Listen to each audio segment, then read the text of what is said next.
La campagne des 5 candidats du Front National en Sarthe prolonge celle des présidentielles. Ils s'inscrivent dans une opposition systématique au nouveau président et au bilan des partis traditionnels.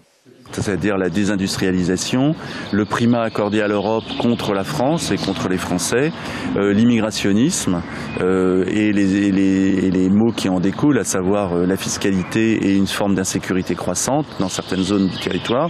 Donc nous pensons, nous, que nous sommes une voie différente. Le FN espère peser sur l'ensemble de la Sarthe et se plaît à espérer que tous ces candidats seront présents au second tour. Au vu des derniers résultats de Marine Le Pen, c'est mathématiquement envisageable.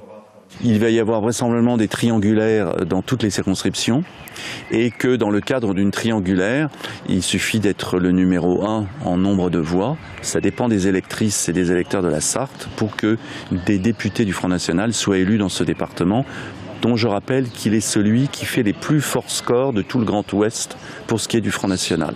Un bémol, toutefois, avec le risque de dispersion des voix. Le Front National n'est pas le seul représentant de l'extrême droite dans le département. Lors de ces élections, il devra faire face à des candidats de Debout la France, mais aussi d'anciens du Front National, rassemblés sous la bannière du Parti de France ou associés à lui. C'est le cas de Louis Noguès, ancien conseiller municipal du Mans. C'est le cas aussi de Marie Derbet ou de Jean-Claude Barlemont.